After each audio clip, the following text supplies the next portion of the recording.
And welcome to I Protest. This is Don Jeffries talking to you. Hopefully, you're hearing me. I am doing this on my own today.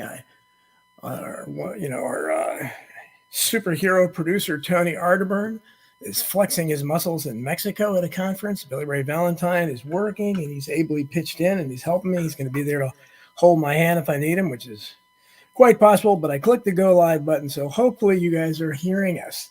So welcome to I Protest. We come to you every Friday this time, 5 p.m. Eastern, from just outside the swamp-infested Washington, D.C. No opening music or theme today, so you'll have to listen to me. Guest today is a guy who I was interviewed by a while back on another show, and he's been looking at my work for a long time, and he has a very interesting family connection, too, which is especially timely now, just after the Super Bowl. So, Patrick Shadal, welcome to the show. Thank you for having me, Donald. No, it's my pleasure. So you're an interesting guy, or you have a fascinating, you said, family connection there, and you're also obviously in our world. You interviewed me at one point, so you're obviously you're down these rabbit holes. So we're going to talk about whatever comes up, but certainly we'll touch on the Super Bowl and the Super Bowl shooting as well. Okay, Karen Carpenter says sound and video good. Good. So we're live. Okay, so we're actually here. That's good to know. So Patrick, first of all, how did you?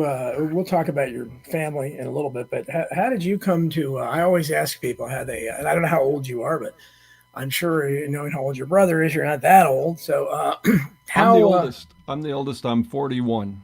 Oh, okay, you're older than I thought you were. Okay, so you're 40. You're still a youngster. So. Thank you. And anyhow, so how did you get into this world? I've been in this world since the mid 1970s as a teenager. I was working for Mark Lane's Citizens Committee of Inquiry. JFK assassination was my baby, and that led me down all these other wayward paths. But what made you enter this world of the conspiracy world? Well, I think it started with my father. He had a lot to say about what was going on in the world. I'd watch news on television, and he would always have an alternative opinion about what's being presented. Mm-hmm. So I would say I first got it from him. I had his uncle. His uncle used to talk to him a lot about certain things, secret government type things. You know, what hidden behind the government and the news media, what presented as the government to us. So, yeah, I would go to these meetings with my dad in the Twin Cities area, in Minneapolis, St. Paul area. I think you could basically describe them as patriot meetings. At least that's the way they were presented to me when I was a youngster, real young, you know.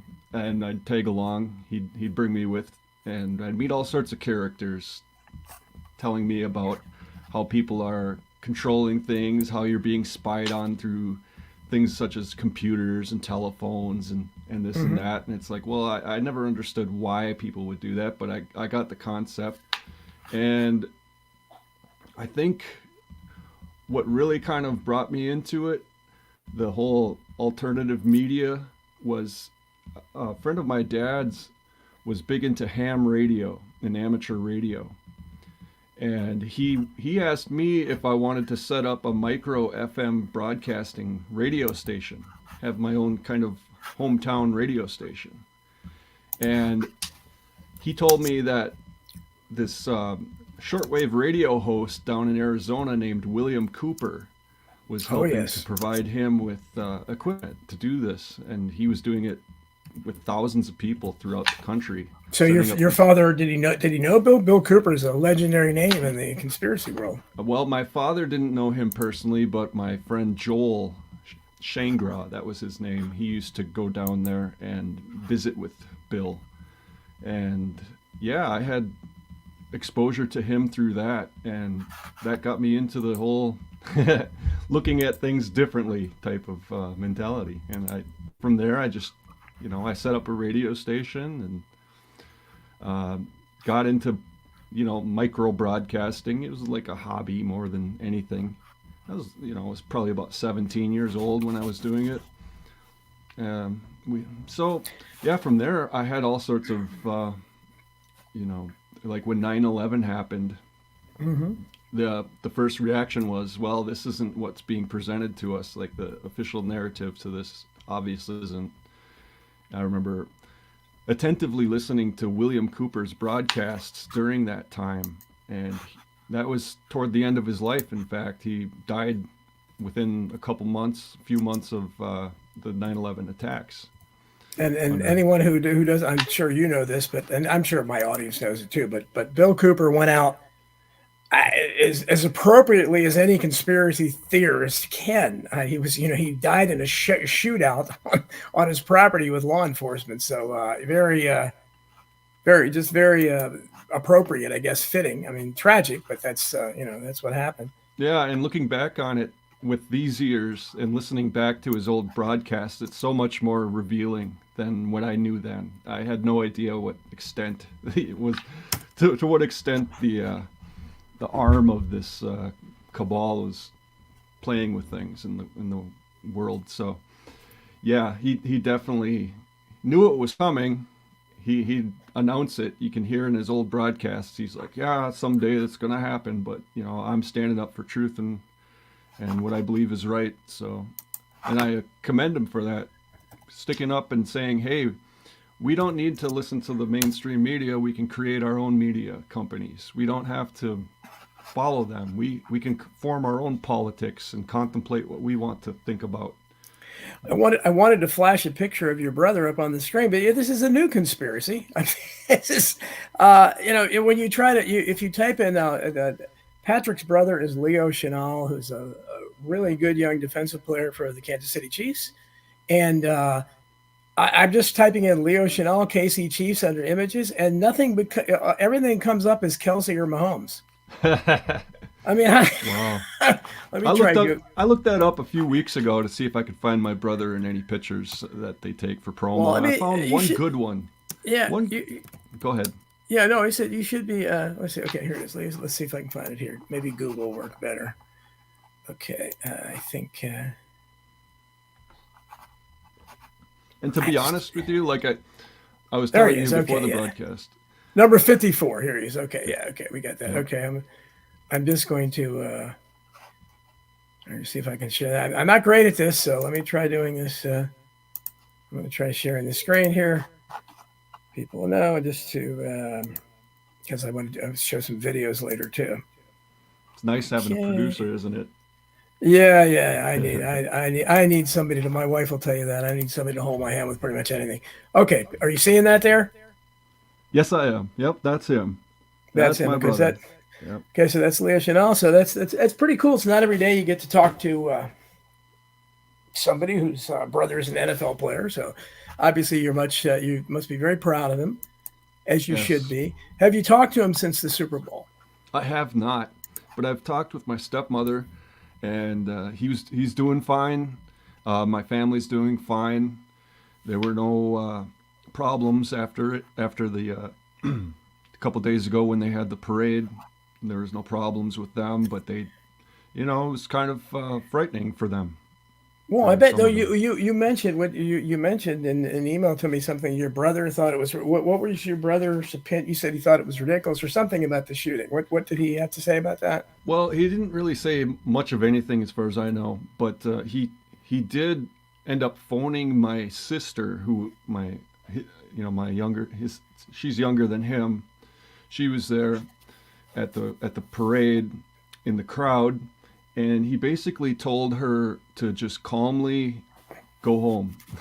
Hmm. That there was a shooting, and to not make a big scene, but just to go home and get as far away from there as she could. So she did, and she ended up seeing someone running after after she was alerted, and then she asked what was going on, and she said the woman running told her that she had been running for about, I don't know, quite a long time, because I think it was a distance away from where she was at the time. So Hmm. good. Yeah. Well, so did she has anybody talked to her? I just wondered since she was there. Did she see anything else significant, or what were her impressions of it? Other than that, she didn't see anything regarding what happened.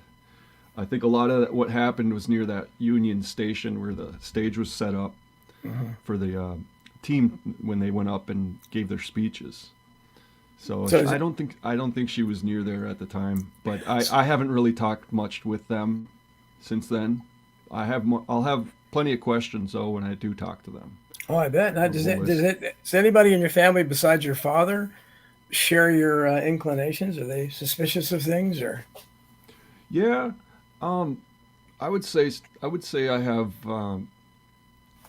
Yeah, I guess really when you come to think of it, I have maybe my mom's in would definitely question what's going on.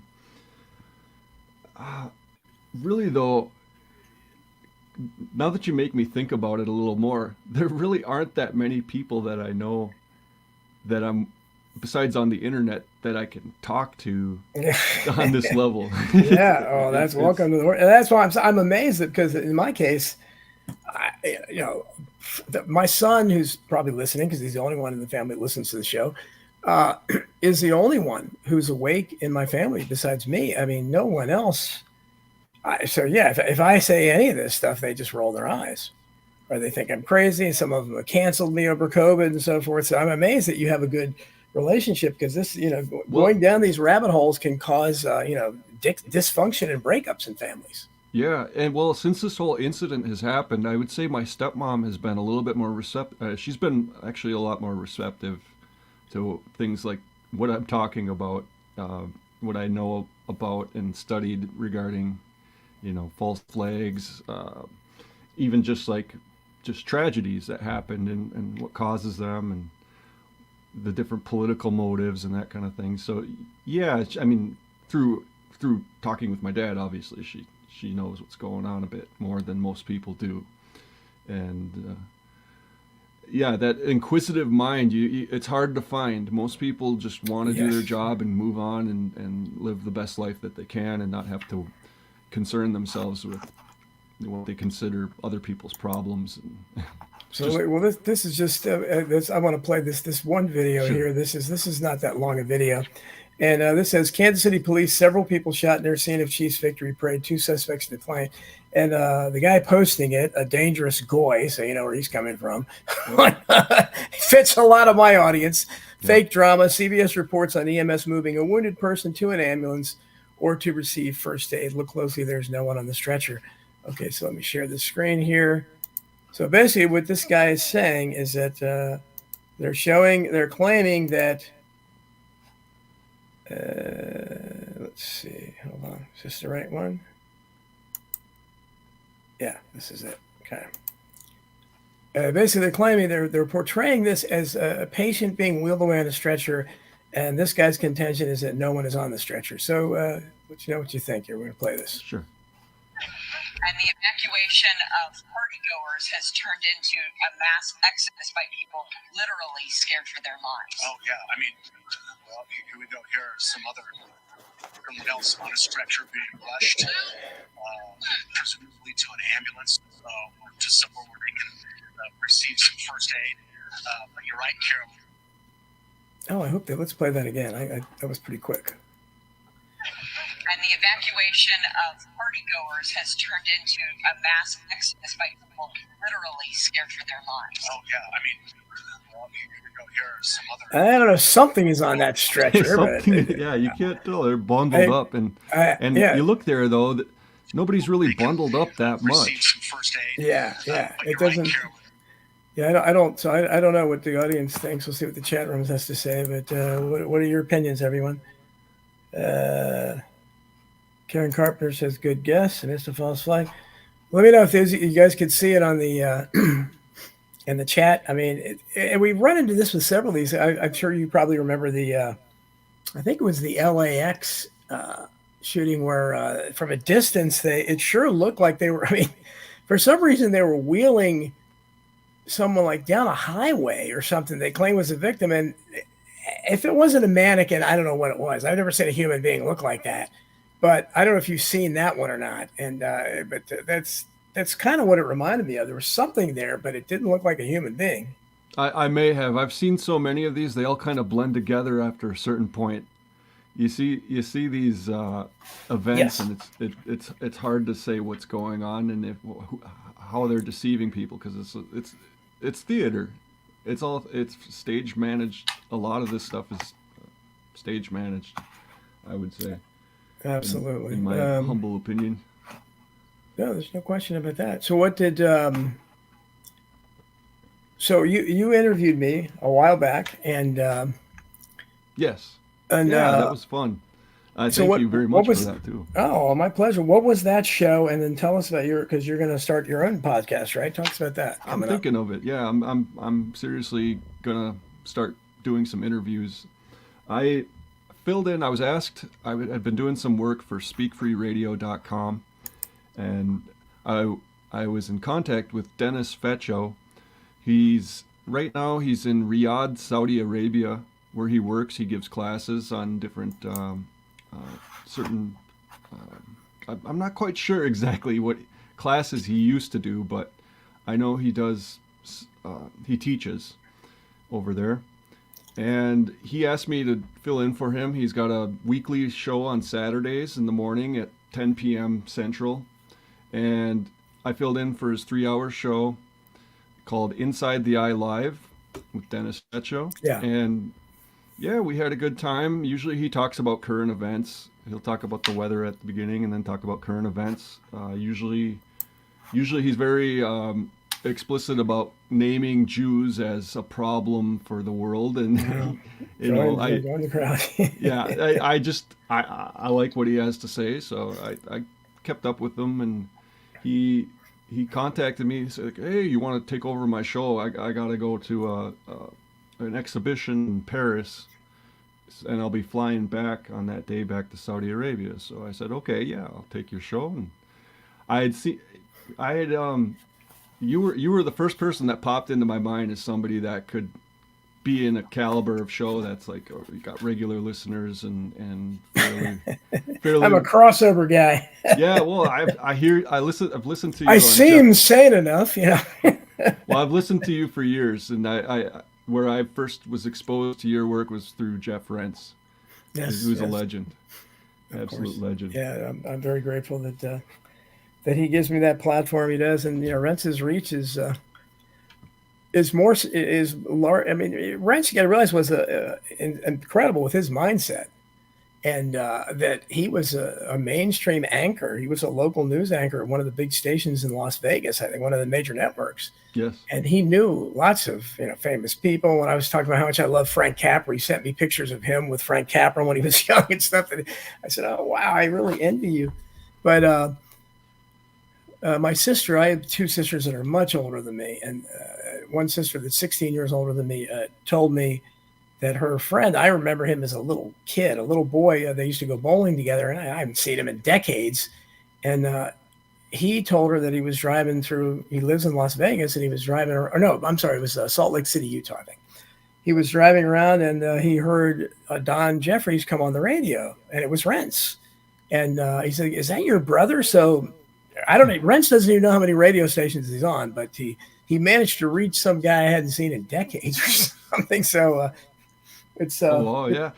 It's like that micro broadcasting thing Cooper was doing. You wouldn't realize how many people are using their stations as a repeater for other people's shows and whatnot. So I can imagine that someone like Rentz, he's reliable. He's got a schedule he keeps. I don't know how he does it for so many years and decades. I don't either. But I don't either. 3 hours a night every weekday, that's amazing. It is. Nobody else is doing that. Rush Limbaugh, okay, he was doing that somewhat, but that's a different story. He was a little bit more compromised. Oh, and not a little bit. He was. Yes, definitely. But I mean, Howard. I mean, I had respect for him talking for 3 hours or whatever every day. We almost never had guests. So it takes something to, and he had Mr. Snerdley, I guess, the guy, but he didn't really have anybody to bounce things off like Howard Stern has a cast of characters he can engage with. But so I have to admire, and David Knight, I don't know if you're familiar with him. He's prolific too. Yeah, we're all fans of his, and he does this, and I've been on a show, and several of us have, but most of the time he doesn't. He does most of it by himself. So I admire that. Yeah, he's one I never really got into, but I do. As time has gone on, I've kind of come around to him because I used to think that he was on Alex Jones's Infowars, and I'm like Right. I've got since the falling out that Alex Jones had with William Cooper back in the day. Yes. I've had kind of a suspicion of Alex Jones that never went away, and I just haven't really. I followed him when he did that interview with Pierce Morgan, where Right. it was fun. 1776. That was He's amazing he's an seeing it. entertainer. However you look at it, that Exactly. guy, Yeah. he may be compromised, but he is entertaining as hell. I mean, there's no question about that. He's engaging, and people watch him. But Karen Carpenter says John B. Wells has. Yeah, Karen, I was on John B. Wells's Caravan to Midnight 3 or 4 times, but he hasn't asked me for a long time. I don't know why. Yeah, they carry him on Speak Free Radio every weeknight. Well, not every. They used to do it every weeknight, every couple days a week now. He's got a Yeah, voice dripping with testosterone, as I say. For somebody that's voice never changed like he's mine, got, really. He's got that. He's got Welcome the- to the caravan. I said, man, I'm intimidated just talking to you, man. I got this little 12-year-old voice still. But He's got that good compression. He's got a good compressor for his microphone, Yes. that's for sure. and of course he's famously Took over for Art Bell. yeah, but he's in his Caravan to Midnight. The his most interesting show, I think, was the one with Dave McGowan, the late great Dave McGowan. I'm sure you're familiar with. It was lots of people have I've compared. never read me- his book, but I'm familiar with his interviews. I've listened to his interviews Yeah, before. very well. So if you saw that show, it was wonderful. Best thing ever done on the Boston bombing, because he had lots of photographs up. I analyzed it and everything, how questionable it was. And Dave, he was coughing a lot. He didn't look great, and smoking incessantly, which he did. And it was very shortly after that where he got the Jack Ruby type of galloping cancer supposedly, and then dies on November 22nd of all days, the JFK anniversary. Mhm. So but that interview is very worthwhile to see. But I think that's again. Yeah, the first time I heard him was with Tim Kelly on Our yes. Interesting Times. It was quite But good. I've been on Tim Kelly many Yes, times. I do. So, Yes. yes. I like Yeah. Tim Kelly. I've never spoken with him before. He's kind of aloof character in my, as far as being able to contact him and whatnot. But I really like his stuff. His stuff with E. Michael Jones and other people are just. Well, Michael Jones, classic. Jason Whitlock, I talk him up all the time. Maybe he'll hear someday, but and he's a crossover in the sports too. I don't know Yes. how I would have never thought that this former black sports writer from Kansas City, who was on ESPN, did the Undefeated, was typically the sports media is worse than the news media. I mean, there's literally not even any token conservatives, even mainstream conservatives. Everyone is a woke liberal in sports media. I mean, everyone. It just is. It's been that way for decades. But Follow the Whitlock, money. yeah, Whitlock's a black guy talking about sports. You've got to listen to his Fearless podcast. It's the next best show next to my own I Protest. No, it's great. It's he is. I watch it every night now, and I don't agree with him on everything, but he's the only one, because he's black. He really criticizes black pathology and toxic culture. No one else touches it, and he's just eviscerating Stephen A. Smith. That feud they have. I mean, he's got this thing where he showed what an investigative journalist can do, and he is an investigative journalist. He just did a little bit of homework, and it doesn't take much if you have the resources to do it. And he destroyed Stephen A. Smith's claims about being a college basketball player. Absolutely. I mean, he showed it was an absolute lie. And so Stephen A. Smith is beside himself, and this is maybe the most obnoxious guy in the sports media. So a lot of us love seeing it, but I would suggest that people watch that. And why did I bring Jason Whitlock up? See, this is E. what Michael Jones. E. Michael E. Jones. Michael Jones. Yes, he had E. Michael Jones on there not that long ago, which was Chris Buchan. What do you think of E. Michael? Because here's Chris Buchan in the chat. This is the go-to guy for any Jewish news. Is Chris Buchan. Chris, what do you think? Tell me what you think of E. Michael Jones. I'm sure he's probably he's a limited hangout or something, but Jason Whitlock having him on that show was fearless. because I mean that guy talked about nothing but Jewish power and how much they. I mean, it was amazing. And I don't Whitlock, think he knew what to expect exactly though. Yeah, he kind of looked like a deer in the headlights at some points. But that was good. And it's like, wow, this guy knows more than I thought. Is kind of what the impression I yeah, got from Jason Whitlock in that interview. yeah, I think there's a reason why he named it Fearless because for the most part, I mean he had a guy. God, I'm blanking out on his name now. My son's listening. He's in it. The guy that used to be on there was this most radical guy, the basketball player. I can't believe I'm thinking of it. See, I was only recently introduced to Jason Whitlock within the last year or two, and yeah, where I first heard. Go ahead. Royce White. I'm sorry, Royce White. Okay. Yeah. Yeah, where I first heard about him, I follow Adam Curry, and he has a show, long running. He's like, they call him the Podfather because he invented the term, or helped invent the term podcasting with Steve Jobs and a number of other people back in the day. But I listened to his show, No Agenda, and he's got a sub, another show he does on the side called Mo Facts with Mo. This guy he's black, he's into black culture, and he brought up, he'll bring up people like Kanye. Like I knew about Kanye going toward the Jewish question, before he even came out with that. I'm going DEFCON 3, that whole tweet. I knew he was headed in that direction because I would listen to this show with Adam Curry and Mo, and they were talking about him. They talk about, how the black culture in America, who they follow, who their media stars are, and it's different. It's different than what most people that I know, follow. So when I heard about Jason Whitlock, it's like, yeah, that guy seems like he's real down to earth, like they say nowadays, based in reality. He's incredible. He really is. He just for those of you, the people out there that have read my novel, The Unreals, you know that I had some black characters in there, and they called them the Afro-Anarchists. They were a trio of doo-wop protest singers. And the leader of the Afro-Anarchists was a guy named Phosphate Jefferson. I created this character as like my perfect black guy. The guy kind of get black guy I would be. And Jason Whitlock is the closest thing in real life I've seen to Phosphate Jefferson.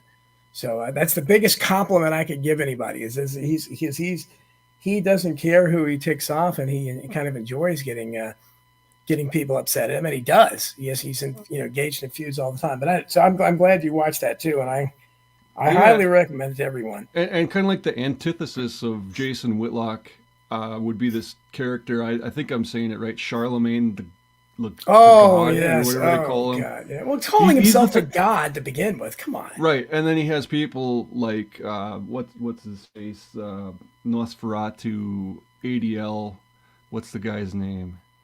It's so forgettable. Greenblatt, Jonathan Greenblatt. Yes. You'll have people like that coming on to apologize for him having Kanye West on or something like that. It's just ridiculous. Yeah, so, no, it is, and that guy. It's one thing they can claim Trump has an ego, but this guy is saying Charlemagne the God or the God. Come on, I mean, how you can't believe in God by doing that. I think. No, I think it's like blasphemy. Yeah, it is blasphemy. Yeah, it's as ridiculous. a Catholic, I would say that.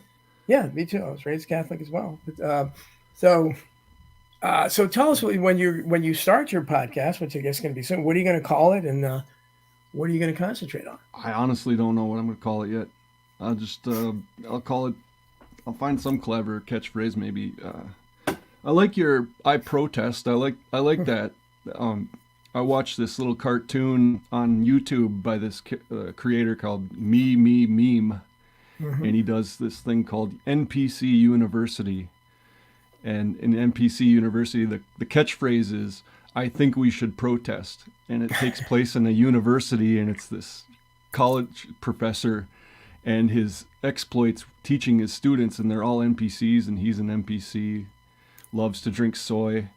And all that kind of, it's just funny. You should look at it sometime. But I don't know what I'm going to call it yet. I've got people that I'd love to to interview. I want to talk to John Barber, your friend John Barber. I've got to. John is very now. I got to be honest with you. John would probably be quicker at getting in touch with you if your name was Paula. Yeah, Okay, I mean, Power Patricia. Probably. You know, Patricia, because he loves the ladies, but he gets excited about anybody who's who is a I fan want or to learn more about Garrison. You could tell him, yeah. I want to learn more about that because I will think do that. that's Well, an I hope important you thing check out. to bring out. I hope you check out the new book I wrote with William Law. You know, The Pipe That Been One Read. Dean Andrews, Jim Garrison, and the conspiracy to kill JFK, where I talk about my longtime friendship.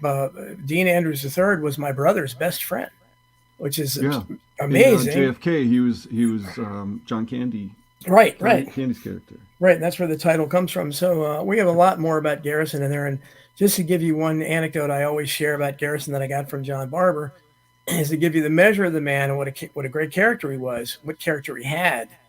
Um, when he was on his deathbed, he said now his wife, as you kind of see coming in the movie JFK, where he said, damn, Lib, I can't fight the whole world and you too, and because she was fighting him and she wasn't supporting him, and that's what happens. That's why I'm astonished at your family not ostracizing you, but in Garrison, maybe if you were doing what Garrison was doing, I guess maybe you were a national story, but Garrison's family pretty much turned their backs on him, and his wife betrayed him, and she just rejected him when he needed her most, and so he had every reason to be bitter at her. They were divorced, and she had been remarried, I guess, divorced again or whatever. I'm not sure, but at any rate, on his deathbed, he demanded that she come visit him, and he demanded that they be remarried on his deathbed so she could get his lucrative judge's pension. So this was Garrison? This is Jim Garrison. Now, I wouldn't have known that story if it hadn't been for John Barber, who was the only Expert. person he gave an interview. But I mean, just what does that say about how many people would have the character to do that?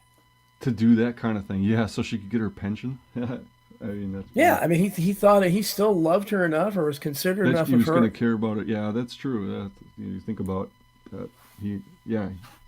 Having some mercy. Yeah, you got That's the love. right toe, Love is mercy. but the wrong ho ho, or whatever. Yeah, it's something like that. The right ta and the wrong ho ho.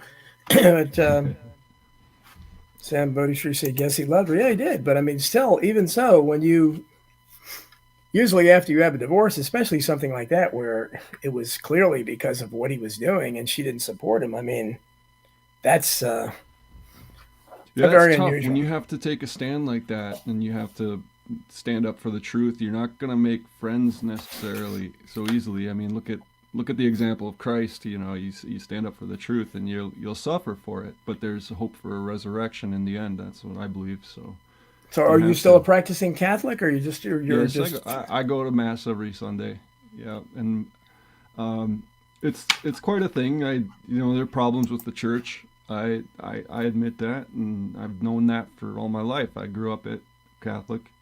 But I see that that's a pivotal point, even in the JFK assassination. I think that's a pivotal point because that's what people were thinking is at the time. It's like, wow, these Catholics are coming into their own and the whole WASP establishment is kind of fading away because they're not reproducing like they should. Well, that's what got me interested in the JFK assassination is that I did come from a Catholic family. I was 7 when he was assassinated, and my whole family, was distraught and upset. My father, was instantly saying LBJ did it, so I was steeped in it as a little kid that I never thought Oswald did it from I mean, I could barely think for myself, but apparently I still had more sense than anyone in the mainstream media, I guess, because they couldn't see it at any rate. Well, there were people in the mainstream that were questioning it, like John Barber. I would consider him mainstream. He's dealing with Sinatra and those people. Right. Well, that was and he pretty much ruined his showbiz career. He'll tell you that. Over it, yeah. Well, I was listening to his last broadcast he did a couple months ago, and he was telling the story. So I'm a bit familiar with his work, and I think it takes some courage to do that. There are people. I was watching them. Somebody sent me a link because I was mentioning the JFK thing. Have you ever seen the movie Executive Action from 1971? Oh, yes, certainly. Burt Lancaster, sure. Yeah. I mean, it's just out in the open right there that, hey, this wasn't just a lone nut gunman. Yeah. At least people were thinking about it and projecting that, but it's like you had 3 or 4 networks controlling things, and it's like, it's just like the record music industry. You maybe had some indie labels, but they all went to the same pressing plant. it's not like that wasn't like a controlled medium of the music industry. And in World War II, that was really tightly controlled. You had the military, you had to get approval to release a record on a mass scale. Tavon Sewell is asking who's on the show with Don. John Redcar? No, this is Patrick Chanel, who is Patrick Chanel. Patrick I'm Chanel, from Wisconsin, northwestern Wisconsin, near Superior, and Duluth, and Minneapolis, St. Paul. Kind of like if you could draw a line pretty much between the two, and that's where I'm at. So and I think that so for it was you contacted me this week, and I had I was supposed to have people know Mary Maxwell, the sweet lady who's been on the show several times. She's kind of a fan favorite here, and she had the idea this week. She wanted to interview me. She said, "Wouldn't it be nice if somebody interviewed you about survival of the richest?" And I said, "Okay, sure, let's do that." But then she has this thing going on where every time she talks, she just coughs nonstop. So I said, "I can't do the show." So I said, hopefully, Mary, if you're listening out there, I hope you're feeling better and you get better. Yeah, I hope she gets well soon. I still like that idea at some point, and so hopefully we'll do that soon. Chris Buchan says your father was clear and intelligent man. Well, he was. He was a bitter man too, though. I can tell you that. And you would have loved him, Chris, because he was obsessed with Jews. So you could have some great conversations with him. Your dad? Me. You're talking about your dad? Yes, my dad. My dad. Oh, okay. Well, I've told this before, and no, it took me a long time. He died when I was 20, but drank himself to death. But he. My childhood nickname from him was Yiddish. It was just a name. He was just a name to me, and so it wasn't until later. It's like, wait a minute, what? But he was gone by then. And, it's like, I think I tried to ask my mom and she didn't know, I don't know. And I said, wait, why would you call me Yiddish? That doesn't, what was it? It still bothers me because I don't know where that came from. And, but anyhow, so I was steeped in that. Believe me, even though he was Catholic, he knew he would always know the high holy days, and he would know it's Rosh Hashanah, it's this and that. And so I knew their holidays, and just because I don't know why he was so obsessed with it, but he was. And well, I think it's important, you love your enemy, but you also got, by loving and having mercy on them, you have to know them. You have to understand what they're doing, and it doesn't help to just ignore them and try to plow through any problems you come up with. You gotta be able to work with people and figure out how we're gonna solve this problem and get rid of the corruption, because that's the problem. I had, like I said, my great uncle. My mom would tell me about this, that back before I was born or near the time I was born, they would get together and they would talk, and she's like, all they'd talk about is the Jews. That's what she told me when I was little.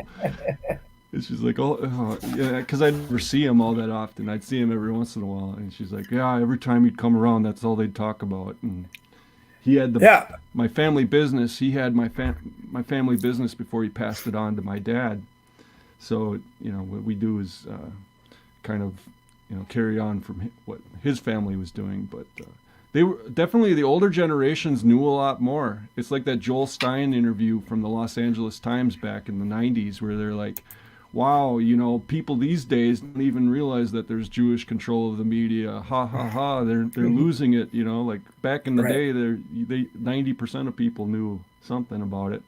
But nowadays, it's like nobody knows about anything. And that was kind of like the lowest point, because nowadays everybody's talking about it. It is, and it's the giant elephant in the room. Of all the giant elephants in the room, that's the biggest one. John Basselman says, well, the brother Freud. Too bad we can't ask Michael Collins Piper. He had an opinion on who was involved in Jeffy. And Michael Collins Piper, I had just he died before his time. He supposedly had I don't know. I talked to because Michael Collins Piper wrote for the Spotlight, which became, and I was a loyal subscriber, and but then that became the American Free Press, which I've been writing for every week. Every 2 weeks, I have like 2 to 3 articles in there for the last several years, And so the ADL, the Anti-Defamation League, drove the spotlight into bankruptcy, and they had to they tried to bankrupt Liberty Lobby, and so they reemerged as American Free Press, and I write for them now. So I had reached out to Michael Collins Piper because this was before I had a show. I would have loved that. I'm sure he would have been a guest many times.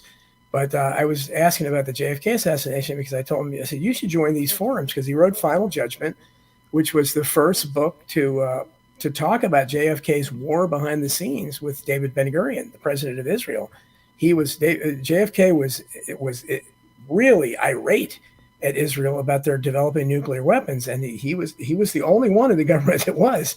And once he was killed, no one's been mad at them since. And he was the last president to go against Israel when he was doing that behind the scenes. But Michael Collins Piper had the balls to mention it and write a book about it. And for years before he died, I hope he can see somewhere what happened, because now he's not getting credit, but you're having lots of people in the research community mention that now as a reality. But back then when he did it, they just smeared him, called him anti-Semitic. I invited him to join the forums I was a part of, and he said, no, I'm not going to do that. You can't win doing that. So I don't know if you know about Michael Collins Piper, but what year was that? I don't think I've ever really.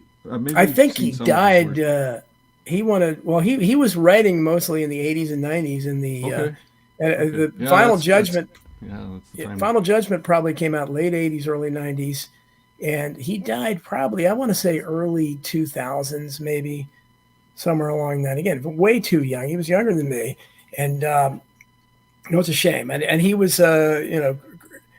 Chris Buchan would have loved him, because and that's the problem, is once you get into this, and you know this, and that's why I try to dance around it, because you can really get sucked into that and you can end up like David Duke or Brother Nathaniel, people like that, where it's a one-trick pony, where there's nothing else. And there's a lot more to it than that, but it's undeniable that, and I kind of try to dance this, because I'm not avoiding talking about them. They are 2% of the population, and it's incomprehensible. It's impossible for a group that small to have the kind of dominance they have in media, especially. And it's just not possible. How could a group that's 2% of the population naturally just always be the president of every television network, always be the head of every major studio, Hollywood film studio, or every recording studio? Yeah, it's interesting. I mean, small population, but they seem to have a lot of sycophants that just do their bidding. Brother Nathaniel was on Alex Jones not that long ago, saying, "Follow the money." Rothschild, the famous Rothschild quote. I don't care who makes the laws as long as I get to print the money. Yes, that's exactly right. People don't, what they value is, what they care about. And Chris Buchan is talking about Pinocchio, and that's why that's possibly, that's certainly, that makes sense. That could be an allusion to Jews, that the nose gets bigger when he lies. I never thought of that, but that's true. Yeah, do I know Brother Nathaniel would laugh at some of that stuff. Oh, he would. Chris asked me, do I know Dave Gahary at all? He wrote for somebody. I love Dave Gahary. Yeah, he runs Speak Free Radio, and I work with Dave. You were mentioning him to me. Okay, yeah. Yeah, Dave Gahary and over at Speak Free Radio, he has his Money Tree Publishing. Mm-hmm. He publishes Fetzer's books and numerous other books, good books. And he's been doing that for quite a while. I think he was involved with the whole Spotlight AFP thing, acquisition, and he's been in publishing. That's what he does. And he caught COVID. He caught what he says is COVID, and I can't doubt it, because that's what he says. You don't know, but he got something, and he went to the hospital. He had that same problem. I think they gave him a remdesivir, and he was in there for months. He's lucky he survived. Believe me, he's lucky to survive. Yeah, he'll say that too. He sounded a little. When he came out of it, your lungs, it's all about your breathing. It affected him, so he still has to deal with it to this day. It sounds like so. He's doing good though. Yeah. They get a little bit on Speak Free Radio. It's quite the grab bag of things at the moment. So you'll get people like the JDL. They have a morning show there, and it's pretty Oh, really? hardcore. It's pretty hardcore, Oh, yeah. right? They Yeah, are, boy. down with Handsome Truth down in Florida, doing the street activism type things, and it's a very theatrical type stuff, and it's not my cup of tea, but hey, he's exposing the problem, and I don't know what his, when you're in a different geography is important, and when you're in a place where you have that influence constantly, I can see why people react that way. Because there are a lot of Jewish people down there, and a lot of the people there kind of are promoting the cultural rot that we have to deal with. But you got to be, again, as I said, it's I hate making broad generalizations about people. That's the old liberal in me. I don't make. I'm not no, saying but that you're exactly, and everybody in the chat, probably few would agree with me. But I've told this story before. Yes, I understand that 2%, this incredibly small percentage of people, a very small percentage of that has unbelievable dominance, and way disproportionate to any possible thing, anything mathematically possible.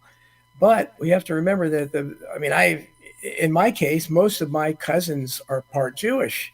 I have a huge family, and one of my mom's sisters married a Jew many, many years ago, and he became a Catholic. So, but all of them are, they're half Jewish, quarter Jewish, eighth Jewish, or whatever, depending on how young they are. The way I look at it is, it's not a matter of how you were born; it's how you decide to be after you're born, and it's a religion. To me, it's more of a the word race incorporates religion. Like your outlook, your beliefs, what you understand to be true, is determined by your religion, and I think that it's a big battle. I think there are four main religions, or four main, you could call them races, I don't know, but in Catholic theology, St. Thomas Aquinas said that there are basically four types of people. You have the pagans, which believe in many gods, which means they may as well believe in no God, so you could include atheists in that. Right. Then you have Jewish people, which they're the ones that rejected Christ and Jesus Christ when he came, the promise of a Messiah, this idea that they're looking for a Messiah still, even though he already came. And then you have, St. Thomas called them heretics, which are people who are between a Jew and a Christian. Mm-hmm. Like he would consider Muslims to be a heretical group in that regard, in that they believe that Jesus existed, but their theology about who he was is different from the Christian perspective. And then obviously then the Christian would be the fourth in that kind of like political metaphysical or meta-political group, you could call it, that everybody in the world kind of fits into. I'd like to have, and I've mentioned this before, but anybody in the audience, you guys, most of you have contact info for me. Contact me if you know anybody. I would love to have a good Palestinian spokesman, somebody that's an activist, so they could really present what's happening in Israel from that side. I'd love to have somebody like that on the show, and I would love to get that kind of perspective on there, because you don't get to. Yeah, because right now there's Israel and the Jews are under focus, under a microscope like they have never been in modern history, because of what's going on in Israel with Hamas. And they've co-opted, because the left has been co-opted by this great replacement anti-white movement. They're forced to. The culture doesn't know what to do, because when you have all these non-white leftists criticizing Israel, because they look at Israel as white colonizers, even though the Jews apparently don't look at themselves as white. I don't know how that can be, but they don't, apparently. But they look at it that way. But then they criticize these non-white radicals, because that's not woke. So I don't know what your thoughts on that are, but it's interesting to see that debate, because all the criticism of Hamas and what's happening in Israel, all of it's coming from the left. The right now loves Israel. Always have. Yep. Hey, we could talk about H.L. Hunt, and I think he had a lot to do with Yes, that let's and the talk Buckley because family. yeah, let's. Well, I want to talk about it because that's getting back to the connections to H.L. Hunt. First of all, you go back to H.L. Hunt, Nelson Bunker Hunt, and I guess the original H.L. Hunt was around the time of the Kennedy assassination. And there's many of the early researchers thought Texas oil men were involved, and including H.L. Hunt. And at that time, there was a letter supposedly written to Lee Harvey Oswald. Most researchers think it's a forgery. I don't think it's been proven it was a forgery at all, but that's what they claim. But it's the Dear Mr. Hunt letter. I don't know if you've seen that or not. It's Dear Mr. Hunt. I would like information concerning my position. He misspelled concerning.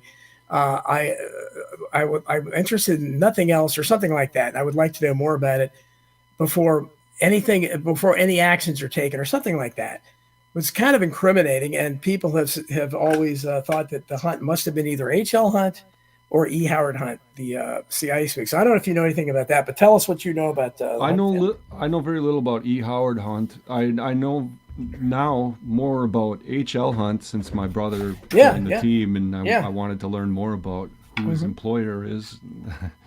I It was quite shocking, because I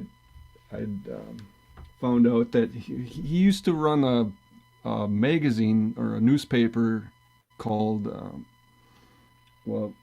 Fax Forum. And Hmm. Fax Forum was the first place I think William F. Buckley Jr. got his start back in the day in the Hmm. 60s or early 60s. So, um, yeah, as far as H.L. Hunt goes, he was the richest man in the world in the 1950s, and he was Hmm. a petroleum man.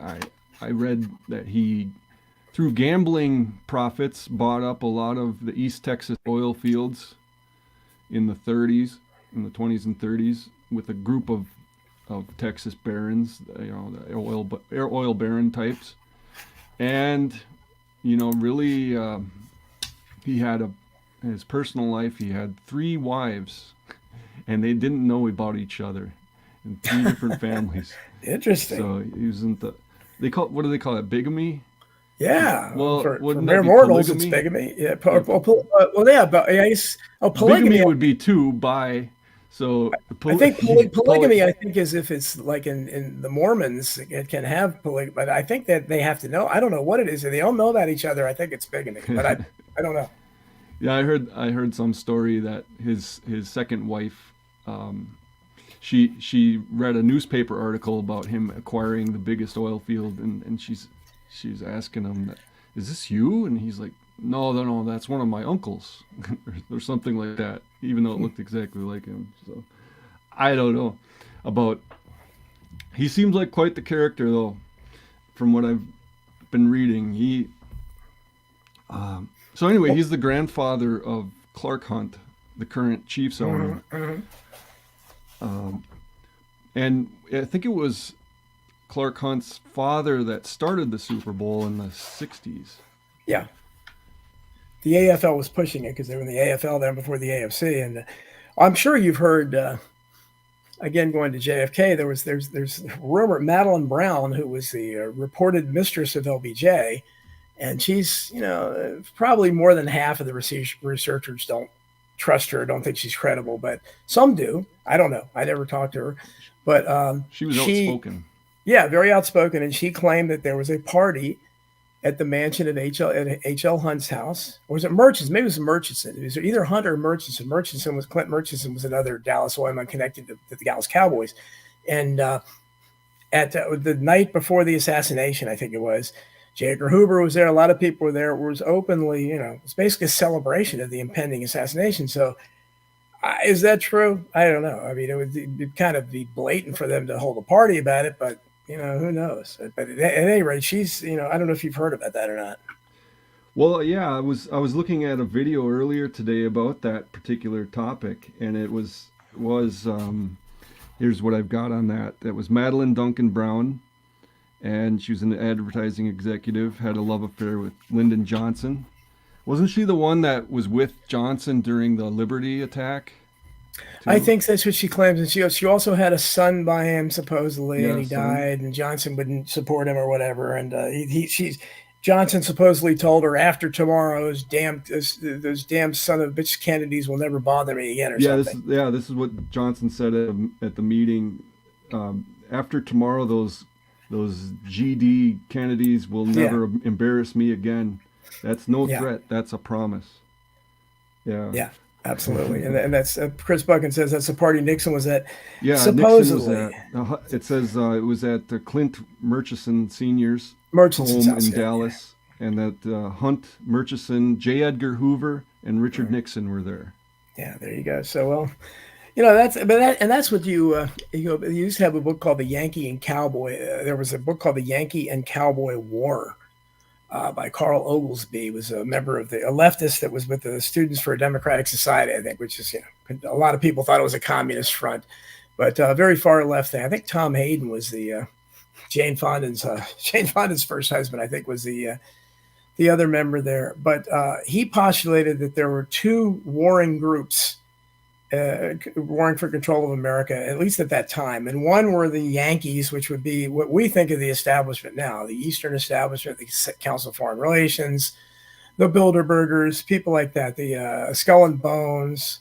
We think of kind of the elite East Coast set, but the Cowboys would have been those oil men, those Wild West types that were that kind of thing. So I don't know if I buy that or not, but there's a book by Brian Burrow called The Big Rich, The Rise and Fall of the Greatest Texas Oil Fortunes. That was mentioned in a documentary I watched recently about it, and he kind of goes into that. And then the same documentary, they have H.L. Hunt's assistant claiming that Hunt was instrumental in the assassination of Kennedy. Not only John Kennedy, but Robert Kennedy, and not only that, but also Martin Luther King and Jimmy Hoffa. So, and there's a book you can get by that gentleman, and he says he was the assistant to H.L. Hunt and was with him when all these things happened. So, I don't know. Well, certainly is a very. If you go to Expose the Enemy on YouTube, it's called Expose the Enemy channel. And I think it's Jeremy Rothschild and a few other people. I know him through Kevin Barrett. Kevin Barrett used to, he's friends with Jim Fetzer. And he lived near Madison, Wisconsin. And now he lives in Morocco. But he got me interested in the Jeremy Rothschild and all these people who were digging into the Kennedy type, the Kennedy assassination, going through the history. And he actually did a write-up on my brother back during the COVID debacle where they wanted the players to get vaxxed. Really? And him and Aaron Rodgers, my brother and Aaron Rodgers, were the two main people in Wisconsin throwing the most fit on football teams. I didn't know your brother comes by it natural. Look at your skepticism about things. Well, that's good to hear. Yeah, my dad was against them, and that's why my brother was against it, I would say, because my dad enforced it to him. Hey, you need to not trust these things; they could kill you. So don't do it. Did you hear? Was he? I mean, how many people, for instance, on the Chiefs how many others were not vaccinated besides him? I have no idea. I have no idea. Other than my brother, I have no idea. I know Kelsey is. Travis Kelce is Mr. Pfizer. I mean, that's why a lot of people. Pfizer boy. Yeah, I mean, that's why, there's so many. I mean, it's sad. I mean, I don't think he's necessarily the brightest guy. No disrespect to him, but I think he's got a lot to learn, and he's being led by his emotions and it was just ridiculous. His speech at the parade was just insane. Oh, I didn't hear that. The fact that he was allowed to, any of the team members were allowed to get wasted drunk and get on the microphone is just silly. I mean, silly. It was highly irresponsible, and it led to the atmosphere that, if it were an organic thing, I could have easily seen some gangbangers getting involved because they're playing gangster rap and all sorts of stuff at this event where they were celebrating their victory. Well, it's all part You of the know, idiocracy. Look at the yeah, it's definitely idiocracy. I mean, the way they you know, were behaving on the stage, it was just well, too. Taylor Swift's speech. She not only had Paul McCartney, who was trotted in at 80 years old or whatever to show up for the Super Bowl, but you had this Spice. What the hell? Something You're Spice. talking about the recent one? Yeah. The See, I didn't even watch it. well, I Sorry to just my heard brother and about this. everybody. I'm not a football fan. Especially after the whole take the knee Black Lives Matter thing. I just totally was like, no, thank you. I don't even want that on in my house.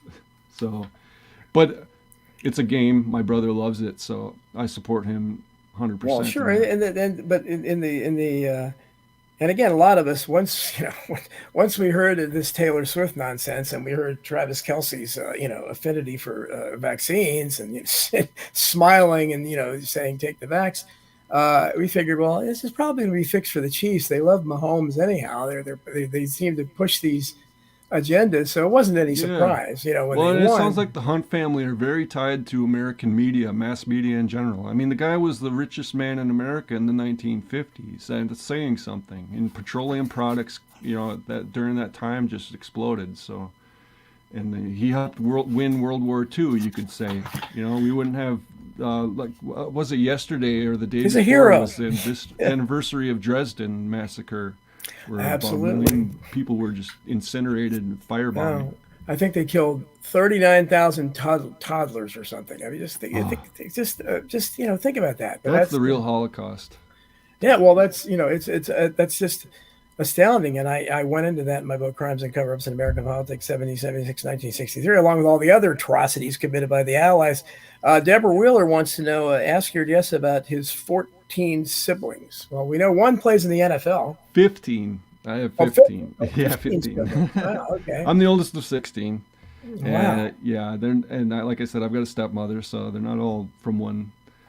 But yeah, I love them all as my brother and sister. So, yeah.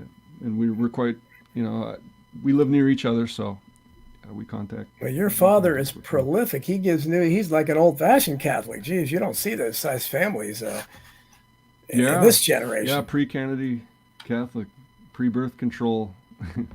Yeah, that's for sure. I mean, that's 16. That's all 1800s style. Well, That's yeah, and stuff. Those culture war issues were a big part of the Kennedy thing too. The draw and the ire against him was like, oh, these Catholics are going to take over and we're going to be ruled by the Pope.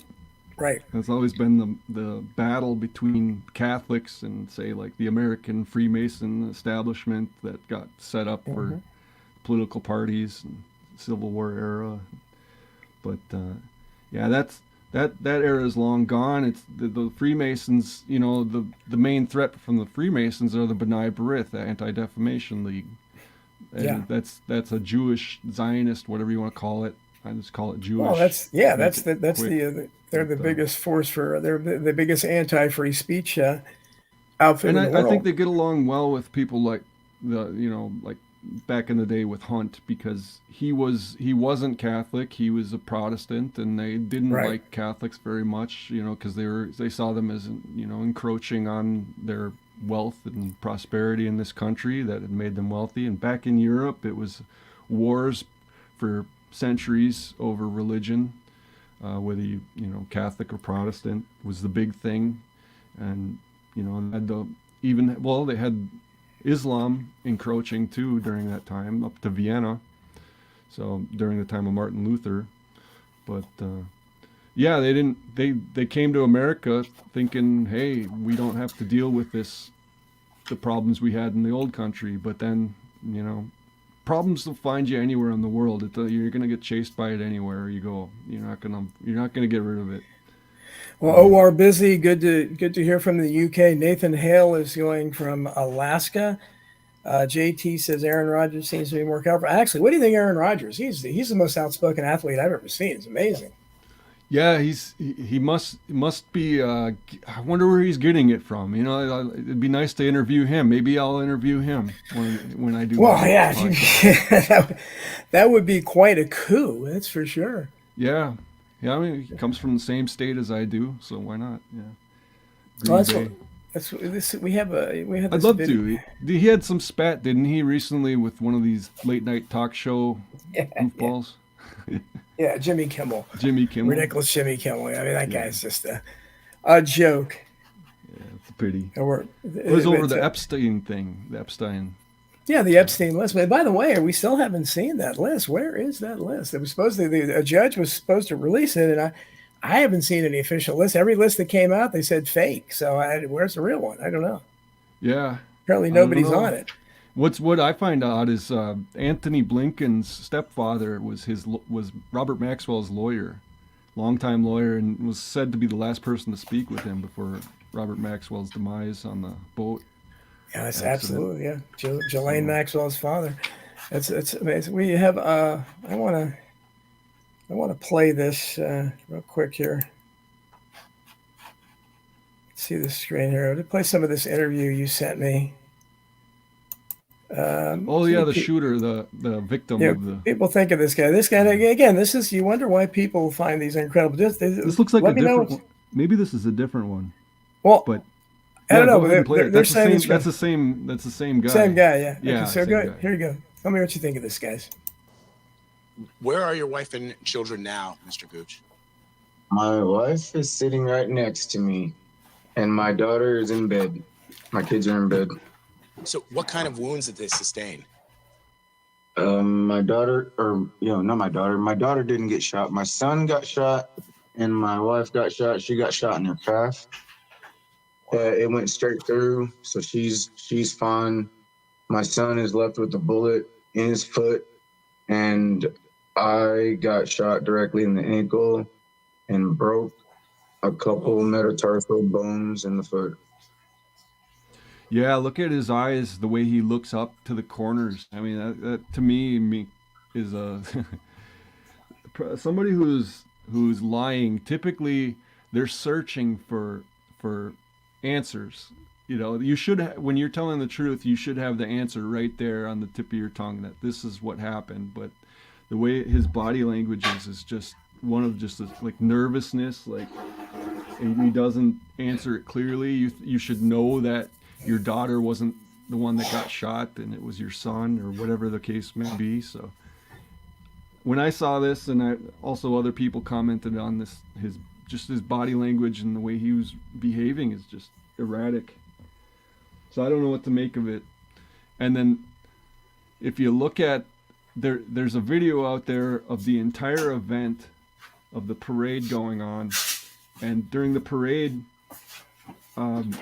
at the end of the event, after all the speakers have gone up and Whoops! spoken, I thought it was longer than that. I'm sorry. no, that's okay. I was kind Where of are your filling in wife so and there wasn't children dead now? air. Oh, thank you. That's why I put it My on. wife is sitting right next Okay, so to me, Don, and my daughter is in Donald, bed. Sorry about that. Yeah, the one That's you sent okay. me was longer. I thought, okay. This isn't the one I sent you, but this was an abridged version of it. It seems like, but the way Okay. you could gather from the way he was talking there, he's this body language where he's looking up. You can see his eyes. He's just like looking up in the left and then the right. Yes, like yes, he's yes. searching, like he's trying to think.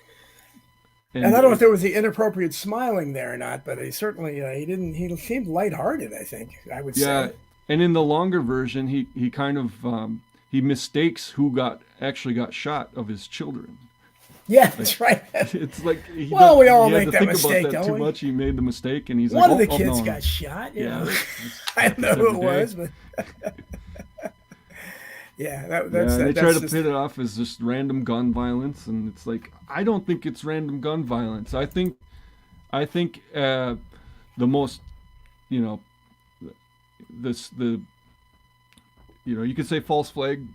We can go there, but if it's not a false flag, I would say the frenzied environment that the music and the speeches and the general composure of the players on stage just being drunk right. and representing the team as just a bunch of lunatics, Yeah. drunkards.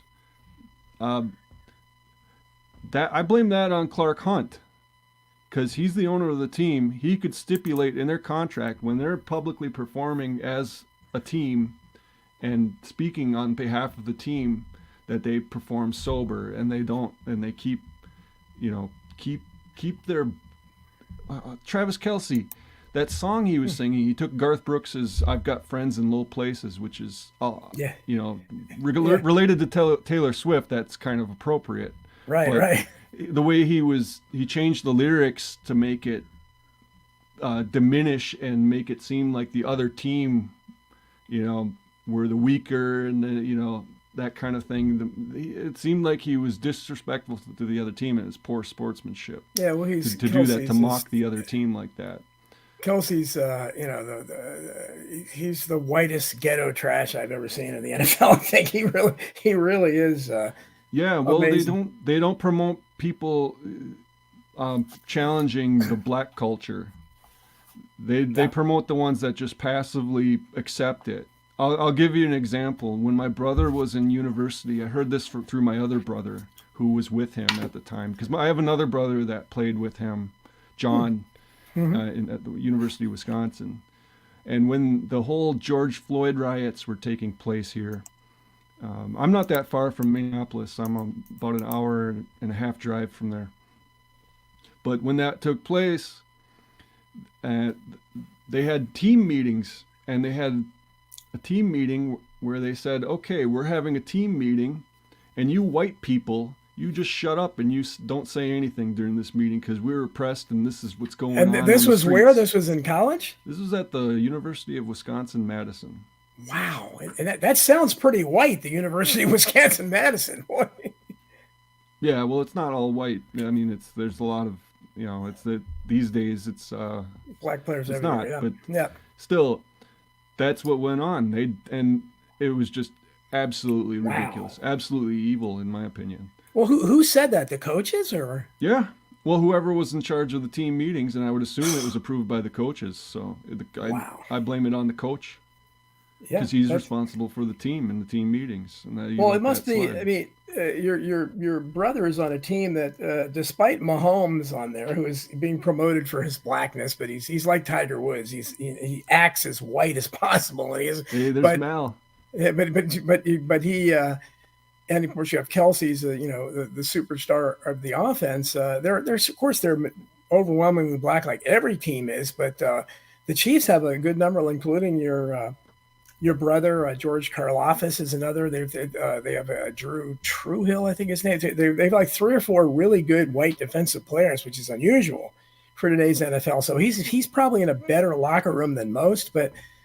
I wonder. I really feel for these white players today because the locker rooms are toxic, and they're, you know, I think that's, you know, unless it was like New England with Tom Brady and all those white offensive players they somehow let play and they won a bunch of Super Bowls, but most locker rooms are run by the black players, and I would be shocked if you didn't hear those kind of comments in a lot of NFL meetings. Oh, no doubt, no doubt. And then my brother, you know, being raised Catholic, Catholics kind of just go along with things, even if they're stupid, as long as they're not harmful to them or to anyone else. And it's just like, you know, I thought it was harmful, obviously, because it's insane. It's insane to do that. So he hasn't mentioned anything about the locker room being toxic or anything, or how he's treated as a white player? I haven't heard anything from him regarding any of that. I heard, like I said, I had to find out about the meetings from my other brother, who told me about it after I, you know, just asked what's going on there. So, I don't. There's your I don't friend, know how he does it. Malif. I don't know how he could. Yeah, there's Maleficus Scott. Hey, hey, Mal. He points out, and RW1 points out Kelsey dated all black chicks before that. Yeah, that's true. So he was going all in on it. That's for sure. And he's got. Well, and have you seen? Go ahead. You know what? No, go ahead. I'm going to look for something while you just talk. Okay, yeah. While you're looking, I just recently was exposed to the idea that Taylor Swift was the granddaughter of Anton LaVey, the founder of the Church of Satan. Yeah. Have you heard that one? Oh, I've heard that. Yeah. I hadn't heard that one. And then I'm talking to someone randomly today, and I asked if they had heard it, and they're like, "Oh yeah, that's a rumor that's been going on a long time." And I'm like, "Oh, okay." When you look at Zena LaVey. Yeah, exactly. I can't find it because it's not. There's a picture of her. Of course, I'm not going to be able to find it now. There's a picture of Taylor Swift in a bathing suit where there's a little bulge, and of course, I can't find it. And Oh, I'm that used. okay. That whole yeah. I've heard that going around too. The whole Uh, Michelle Obama, Big yeah. Mike Oh, yeah. thing, Oh, yeah. Exactly. in Well, this in the is pop along those music. lines, but you Hey, I can't wouldn't find doubt it. it. I wouldn't doubt some of these things. I was listening. I love music, and I'm actually a music researcher Yeah. and recorded music in particular. And I found this one recording from back in the '60s of this guy. He was called the Charmer, but it was actually Louis Farrakhan. He was a singer, a Hmm. calypso singer back in the day. And Louis Farrakhan was singing a song about transsexuals in Hollywood that were going to Denmark to get surgery and then coming back and fooling everybody that they're women, Hmm. right? So this stuff is probably been going on all along, and we just don't realize it because it's Hollywood. It's the whole That's theater. that's one of the big things is everybody is it's that if my son is listening, he knows all about this. That everybody, all the men in Hollywood are really trannies, and that's a huge that's a huge conspiracy thing now in the conspiracy world. Well, yeah, and it's being pushed by the mainstream hard now. With with the Dick Levine coming out, Dickless Levine or whatever he is Oh now, yes, yes. Oh, Rachel sorry, Levine. sorry about that. I was trying to see if there's anything on here about this so I can find this picture. But he was promoted during the height of COVID as the assistant health secretary. I mean, that's how blatant we're getting this propaganda Yeah, stuff going on. yeah. And it's disturbing. And, Brother Nathaniel and Jeff Rentz had a falling out over it. And I'm glad that they're back together. That Hmm. because Brother Nathaniel was showing some very graphic images of the surgery, and it was just too much for to take. But Yeah, I really think that it's evil. It needs to be stopped now, and the people promoting it need to get out of the media.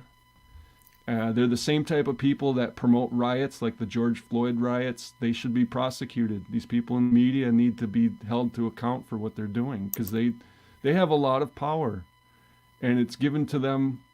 I think they've stolen it, that power, in the name of freedom and censorship. You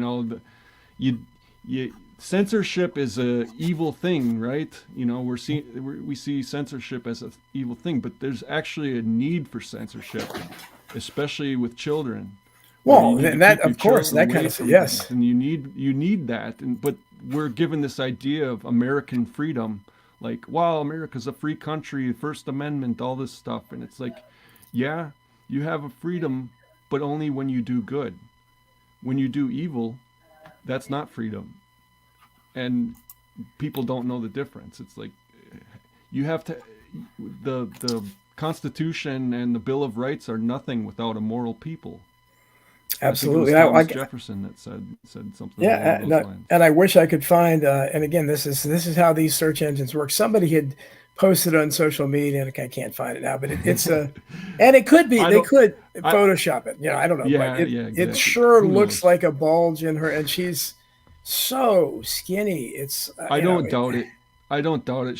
yeah. The way she cuts her bangs and all that kind of And stuff. she's 6 feet tall. I mean, she's got she's very that kind of thing. So it's I don't know. But again, then when you really go down the rabbit hole, then because you think, okay, is Travis Kelsey that bought and paid for that he not only is promoting Pfizer, but he's dating somebody that's not even a woman, and I don't know. But that's people don't want to go down that route, obviously. I But don't know. I don't put it past some of these people. Like I said, in the media, you get media people, and it's a whole nother animal. I used to think I wanted to be a filmmaker. I learned to do photography, doing. Actually, I have a 35. If you go into movie making, you know that in Hollywood they project things on 35 millimeter film. mhm. I have a 35 millimeter motion picture camera, and I was doing short films and stuff around here, and I did music videos for friends, and actually made some decent money doing that, but it's a different environment, I'll tell you. We have near Minnesota, we have the Coen brothers. They're probably the most famous film directors out there in this area that sure. people know of. They did. Then they did. What about what about no? What was it? God, what's the one with Jim Carrey was his best movie? Me, Myself, and Irene. Did they do that? I think they did. Maybe I'm not. I don't know if Maybe they I'm did getting that. mixed up with the Farrelly brothers. I don't know. I'm not sure. It might be. I worked on one movie where previous to it, I worked with their casting director, and then they went on to after that. She worked for them on this movie called A Serious Man, which is supposed to be about them growing up in Minnesota as Jews, and they go to synagogue and all this kind of stuff, and it kind of shows like corruption within the whole Jewish system. Like John how they Blasco have says to- Fargo. I guess they made Fargo. Yeah, they made Fargo. I had another friend. He was the car dealer in that. He was one of the car dealers. You can see him in there. But yeah. So what about you said you worked in movies? What kind of work did you do in movies? Well, no, like I said, I wanted to work in movies when that whole Cooper thing got me interested in just the media in general. So I had a love for photography at that time, and it just kind of morphed into motion picture photography, which is just lots of pictures all at once. So Right. yeah, I learned about how to make a movie, how to do sound, how to do video, or not video but film, actual film, and it made me interested in just the media in general, and gave me an insight into how things work in Hollywood, because people go out and they have big film studios, sound stages, and they put on quite a production, and there's a reason they spend millions, if not billions of dollars producing these films for the public to consume, because it's a form of mind control. You can set up the tone of the culture. It's like Plato in the Republic used to talk about how music was so important to the Republic that you'd have to even ban certain types of modes of music in a good healthy culture, because otherwise you'll promote violence, you'll promote degeneracy, and it needs to be controlled in society. And that's where we're at right now. We have out of control media, but at the same time, with new media communication, we can do podcasts and expose these things. So it's it's a double-edged sword in a way. I'm looking over at the Rockfin chat room, and Hemp Carr was talking about Lloyd Jowers and the MLK Martin Luther King case, which is true. I want to say good to see you over there. I'm glad somebody's watching in Rockfin. I know most of the time I don't pay attention to that chat because it's hard for me to bring up. I just you go with the YouTube one. But yeah, Martin Luther King, they was the Jowers trial. The media barely reported it. And John Barber, again, has done work on that as well. And he's the one that alerted me to the fact that, there were two different nurses in the hospital where he was at who claimed that he was alive when he got to the hospital and that he was smothered to death with a pillow by one of the head doctors there. And they named the doctor who never sued them. So, have you seen that in any of your media? yeah. I think I heard that. I think I heard John saying that, because I follow John too. I love John. John is cool. I do want to talk to him someday. So I gotta put try a good word in for me. I was just listening to his album. He made an album. I think it was '65. It's called "It's Tough to Be White." Tough to be white. Yeah. It's tough to be white. It was funny. No, just John Barber came from. It's unbelievable that I'm one of his best friends. He's the most gratifying friendship I've ever had. He's old enough to be my dad, but he's got the energy and the enthusiasm of a teenager. But that album you're talking about, I think Neil Simon wrote the liner notes to that. I know Dick Gregory wrote the liner notes to one of his other albums. So this guy knew everybody. He was Frank Sinatra's personal writer. So the fact that he's relegated to talking to the likes of me. It's amazing. And so, yeah, I'm very pleased. I lived with my grandfather up until he died. It wasn't last year, the year before that. But he lived with me for about 10 years. And he died at 93. And I got to learn a lot about past generation that I'm blessed that I was able to spend that time with him, because I don't think most people do that these days. They don't have that extended family knowledge where they get to see Grandpa off in his last years and learn the knowledge and wisdom that they have, despite their failings. Not everybody's perfect. My grandpa wasn't perfect, and he did some things, and it's not. You have that chance to forgive and reconcile with them. And I know John. Yeah, he's an octogenarian, and we all are gonna get there someday. Well, he's 90 now, so that's whatever. Is he? Yeah, Is new he? whatever Oh, wow. whatever they call it for 90. Yeah. Yeah. Well, yeah, and that's great. I mean, but like I said, he's got wisdom there that you're not gonna get again. No, he's a connection to a completely another world entirely. Born before World War II. I mean, he born in the Great Depression.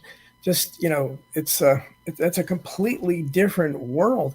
But I got to say, I write a lot about family dysfunction, and I wrote the American Loneliness Phenomenon, which I still think is one of the best things I've written. That's why I have it pinned on my Substack page. And if you don't follow me in Substack, you should. DonaldJeffries.substack.com, called I Protest, just like this show. It's the only place I'm not being shadow banned on the internet. So it's the only place I'm being allowed to grow my audience there. So please subscribe if you're not. And this is highly unusual. It sounds to me like your entire family gets along. You have 15 siblings, and you all get along. There's no feuds or anything. Donald, I could get into the dirt if you wanted to, but we all families have problems, and mine have some unique problems, and I'd say a lot of it is can be forgiven. So as long as we talk to each other, it's just that's the important part. Well, that's don't great. cut off communication with your family. You're very unusual in that regard.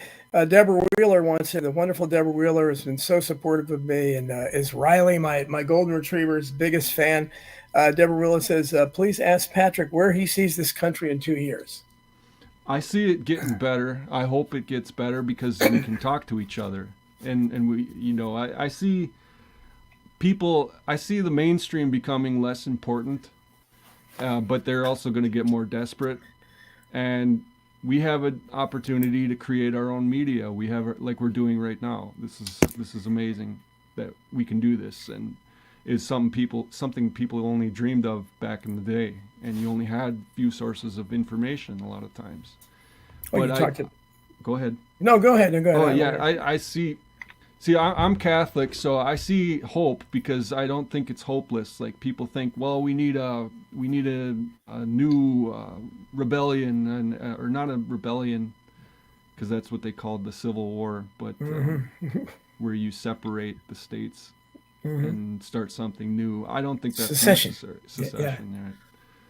I think as a Catholic, we already have dioceses all throughout this country where we already have at the parish level, at the church level, where you go and you're with everybody on Sunday, and you see those people, and then when you go out of there, you have a connection, a network of people that you can, in your community, that you can go to, and they're not going to be perfect, and you can, if you go in there with the attitude that I'm looking for problems, you're going to find problems with any place you go. But that's already been done. That footwork's already been done. There are churches everywhere. So that's where I'm coming from. I'm a Catholic, but I know it's different. Protestants are in a worse situation, and Jews. I'm a Catholic too, man. And what? Because of the erosion of the morals in this country, those different groups have had problems that Catholics are kind of immune from, because the doctrine doesn't change. We have a structure of bishops and priests, that are there to be the safeguard, the sentinels of the culture, and they're derelict a lot of times, and because they follow the mainstream media. The COVID thing is a perfect example of that, where you have priests saying, "Oh, you got to wear a mask and stand 6 feet apart, and here we're going to saran wrap the pews." No one stood up to it. It's crazy what went on. So what are your thoughts as a Catholic? I mean, I'm a fallen Catholic. I still consider myself a Catholic, but I haven't been to Mass in a long time. And but both my kids were raised Catholics. They're full Catholics. They're up through confirmation, so they can make their own decisions. But what what is your view? I mean, the Catholic Church has been under fire so much, and through the culture, and you have this perception that all priests are raping altar boys and they're all pedophiles, and there's a lot of really nasty stuff that's out there about the Catholic Church. How do you see that? I mean, obviously, we think that's a campaign to do it. I try to come down. I try to find out what the truth is. Like, when that happened, where that was really getting exposed about these pedophile priests, I was concerned. I'd look into that and find out what's going on. And there's Michael Jones did a lot of good work on that too, exposing how the Anti-Defamation League was using lawyers to go after Catholic priests, printing their names in papers by the hundreds, showing their pictures, and then coming out later at the little article correction like, oh, none of these people never went to court and they was proven innocent. And I think what was happening there, and this is what he draws to the conclusion, when they were going to amp up the war in Afghanistan and Iraq is when this was happening. And the ADL and they really want to have that war with Iraq because Saddam Hussein was lobbing missiles into Tel Aviv, and he was an enemy. He'd been their ally, but then he turned on them. Yeah. And just like I'd say Gaddafi was a similar situation. It's like they're friends with them, and then until they're not useful anymore, or they turn on them. And John Baskelin, he's another Catholic. He said he's been Catholic for 34 years, but he thinks it's all corrupt, and they've been hiding pedophiles for decades and decades. I think personally that the reason it would, to whatever extent I think it's been exaggerated, but to whatever extent that terrible problem exists, I think is because of what I think is kind of an inhuman mandate that priests can't marry, a vow of celibacy. I think it's really hard to be celibate, and I think that, don't you think that probably contributes to this? I don't think so. I think a lot of priests can handle it because they're unique people. Not everybody can handle it. Not everybody's a born leader either, and not everybody can handle it. And we don't necessarily exclude married men from the priesthood, especially in the East. Like, there are the Eastern Rite Catholics in places like Belarus, Ukraine, where they practice the Orthodox. Yeah, the Greek Orthodox and everything. Sure. Yeah. They call them the Uniates as kind of like a derogatory term because they're friendly with Rome. And my first exposure with the Eastern rites was in Rome. I had a friend who was in the seminary at the Vatican, at the North American College, which has an interesting name, by the way. Now that you mention it, it was called the PNAC, Pontifical North American College. And there's that PNAC, which is the New American Century crowd. It has that same acronym. But I went there, and I one day he said, go down to this place. It's the Oriental Pontifical University. And I went there, and it was completely different than the normal Latin Rite Catholic Mass like we have here in America, typically in the churches. It was the Byzantine, they call it the Byzantine Rite. Yeah. It's more what Brother Nathaniel is used to, in that tradition. They have a different set of vestments, different traditions, but they follow the same theology of the Trinity. So which makes a Christian. And but certainly the priesthood.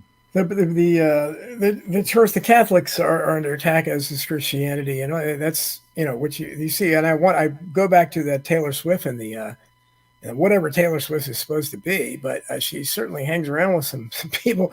Is it Spice? Maybe somebody in the chat room is something Ice Spice or something. I never heard. Jason Whitlock again turned me on to her. She makes it easy to say things like she's the granddaughter of Anton LaVey by some of the actions that she does. I mean, even if she isn't, she's in the spirit of that. Yeah, because this girl is sitting right next to her, and you talk about a no talent piece of crap. I mean, you watch her. I'm not talking about Taylor Swift. I'm not talking about Taylor Swift. I'm talking about this Ice Spice or whatever her name is sitting there. She's got an upside down cross on, making all these satanic signs. She's obviously a Satanist or promoting a Satanism. And she's got a hit song out that Jason Whitlock, I would have never known if he hadn't played it. And it's, as far as it's about farting, I think. I mean, it's unbelievable. You have to see it to believe it. And this is just an obnoxious creature, Ice Spice or something. I don't know. Maybe people can tell me her real name. I don't know. But she's sitting right next to Taylor Swift there. Paul McCartney's in the booth. What is Paul McCartney? Paul McCartney, the Beatles. Does he like songs about you mentioned farts? Paul McCartney. Now, yeah. Paul McCartney, he was part of this halftime Super Bowl after 9/11, getting everybody amped up to go to war with Iraq. Mm-hmm. No wonder people like Jim Fetzer come up with ideas that he was killed in 66 or 67. Yeah. Because or 66. 66, yeah. Yeah. But because it changed. It went from we can work it out, we can work it out, to like live and let die. Yeah. It went from that culture to one of pro-war, do whatever. I'll always love Lennon. Lennon was my guy, and McCartney. I've always, I just he's the one that came out and said that the show business is part of the Jewish religion. That was his big quote to the New York Times. But to be fair to McCartney, Mark Lane, he was good friends with Mark Lane, and he actually wrote a soundtrack for Rush to Judgment, the film that Mark Lane had and was suppressed for a long time. Yeah, well, he wrote this. And I think there's hope for people. I really don't. Yeah, they're really, because it doesn't fit in with the rest of him, but he was apparently very interested in it, and Mark Lane had a lot of conversations with him on the phone, and they decided not to go with his soundtrack. I don't know why they didn't have a soundtrack for it, but that's what I'd heard. But I don't know, much beyond that. Other than that, I don't, I just think he's... William Cooper used to say the biggest disease destroying America is stupidity. And a lot of it is just, people are stupid. And we've gotten a lot stupider over the last 20, since he died, that's for sure. Yeah, and that's one thing about the media. Like, now we have control to the point where they can get everyone's eyeballs glued on something, whereas before it was, all over the place. You had mom and pop radio stations here and there, and then Clear Channel buys them all up, and then they throw on Rush Limbaugh and all of them, and it just becomes one monolithic, right. And he was monopoly thing going on. Rush Limbaugh was kind of the epitome of how the right was co-opted, in terms of they made it safe for people like Sean Hannity and people like that. You have people like Pat Buchanan that were not welcomed, was not in that crowd, who was way more honest. And now you have Tucker Carlson, whatever anybody believes, but he's certainly talking a different game. And people tell me all the time, maybe he is. I'm not saying he could be whatever he is. I don't know. All I know is what he's saying, I agree with 90% of the time. So I think he's different than what you find on the right. Right. I actually think he's good in the sense that he went to go to Russia to kind of show people, hey, these people aren't bloodthirsty animals like you think they are. Mm-hmm. That like they're portrayed. I've been to Russia. I was over there for 2016 during the debates that they were having for the election. I was over there for 3 months. What was it like? What was it? What's it? Because some people say, hey, you have more freedom in Russia than you do here. You kind of do, but there's a kind of freedom that you get when you go to a foreign country anyway, because they don't speak your language and you don't speak their language so much. So it's like you think it's free, but you're not talking to the people so much, so you don't know necessarily. But yeah, I would say it is a bit freer. It is freer. It kind of reminded me of growing up in the in the 80s and early 90s here in America. It's just like kind of like more of a they've got more poverty, but that poverty gives them a freedom that is, gives them true freedom. Well, somebody talked about their price. Like Tucker went to the grocery store and their prices. People point out, well, their incomes are so much lower, but the prices of the food and everything are so much lower that they've shown that it's a much smaller percentage of their lower income than we pay here. Yeah, bread's cheap there. You're talking about tens of cents rather than dollars. At that point, and the bread's better. It tastes better. There's flavor. You go there and there's flavor in foods, and you get prepackaged foods that lack that flavor. And I'm sure the people probably look better. I'm guessing they do. The women look much better. Men are more healthy. Men. I wouldn't want to take on their military. Oh, because all the men have to serve a year in the military, and that really forms their character. And that was really a lot of their culture. You go everywhere, they've got gymnasiums, outdoor gymnasiums set up so you can exercise. Yeah. Everywhere that, you know, even in the apartment complexes where they stuff people in like sardine cans, where they got the Bauhaus ugly architecture, soulless stuff that came from Berlin.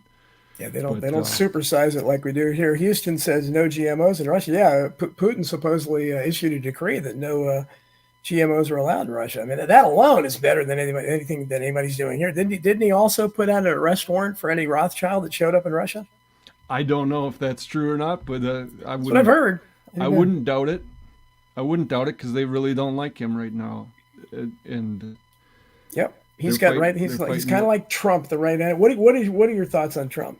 Well, I voted for him in 2016 on the hope that he could change things better, and he was outside of the normal politics, in the sense that the way he was talking was bold and brazen, and he was gonna fight for American jobs. Yes, sir. Yeah. I went up to Duluth for one of his things, and I got to shake his hand, and I noticed a lot of the people there. Someone pointed it out to me. Look at all the people in work boots that are standing around in the crowd, and it's because we're not getting paid fair wages in this country, and we've tolerated it because of our easy access to things like pornography and electronic toys. Sure. Yeah. Can easily distract ourselves, and it's like you can have all the illicit sex that you want, but don't ask for a higher wage. Right. You can be gay, you can do what you want to do, you know, but don't ask for a higher wage. And can't do that. And that's Michel Foucault and all those that brought us to that point. Yeah. Sam Bodie's tree talks about, but $250 you can get a nice apartment in Thailand. The USA, you can rent a room for $600. I don't even know how many rooms you can rent for. Not in my area, you can. I think rooms around here are like $900. I could be wrong. And it's in a rustic area in smaller towns, you know, a few thousand people, you probably could, but it's not going to be anything more than a small room type thing, a studio or and that's why people, and this is why the conservatives are no answer, because they are still living. And I talk to them all the time, and they're just. These boomers, they're living in the 1970s and the 1980s, and they think the market is the way it was. Fast food jobs you're not supposed to support a family. Well, of course not. But the problem is sometimes that's the best you can get. And, for average people, and they're not paying a living wage. And I know that's a Bernie Sanders term, but every wage you could be a political heretic and agree with people when they're right. That's nothing wrong with that.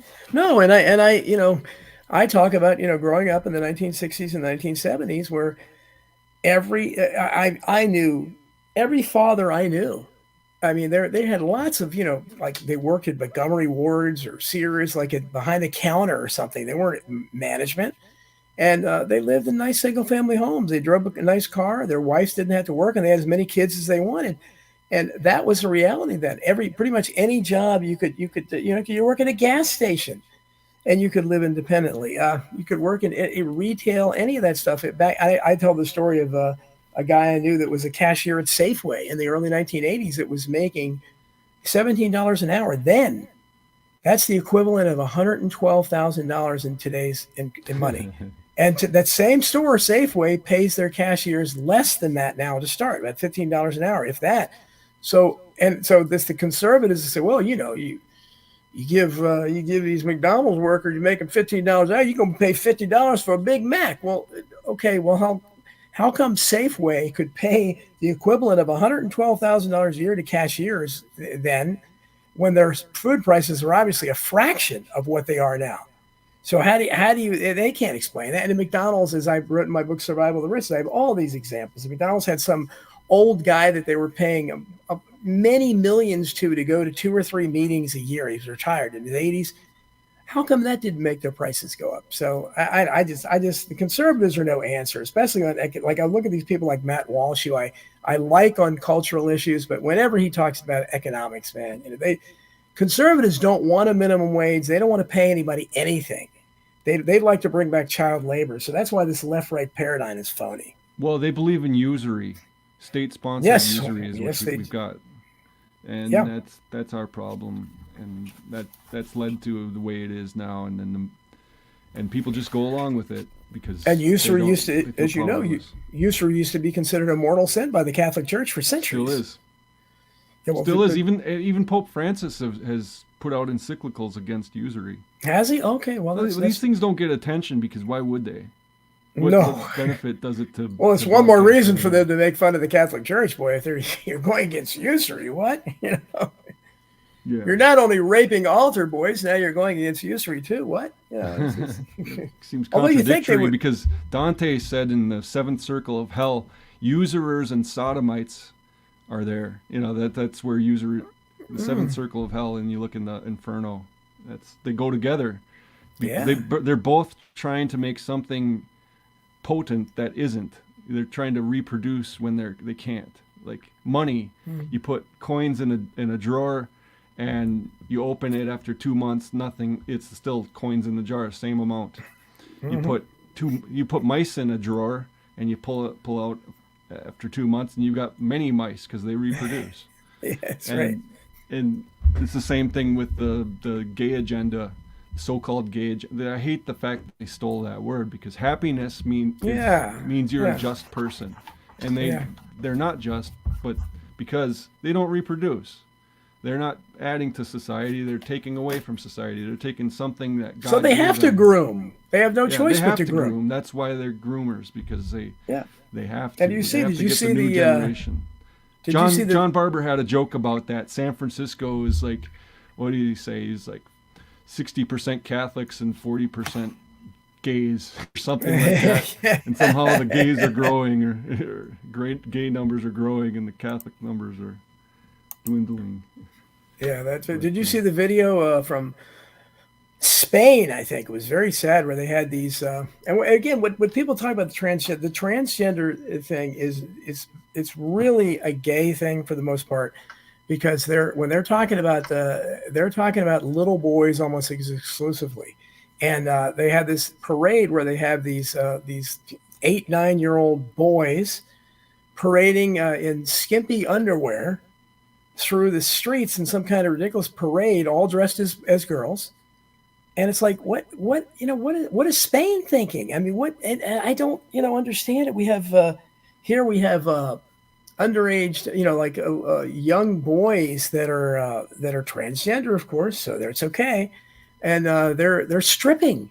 They're going in this where you can't get in if you're under 18 or maybe under 21. I don't know what it is now.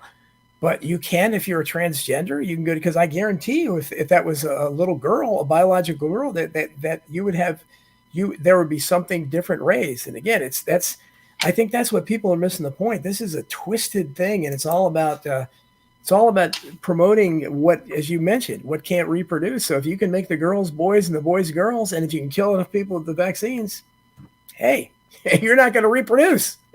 Yeah, well, Marshall McLuhan, the Canadian professor, Yes. said that the medium is the message. Yes, It's like yes. books are the medium, and the message is in the books. So it's a similar thing. Whoever prints the books controls what people dwell on. And it's interesting that we're back to the Hunts. The Hunt brothers in the 70s bought up all the silver. Like the uncle of Clark, the owner of the team here. Mm-hmm. His uncle bought up all the silver, or his uncles bought up Yes. the silver market.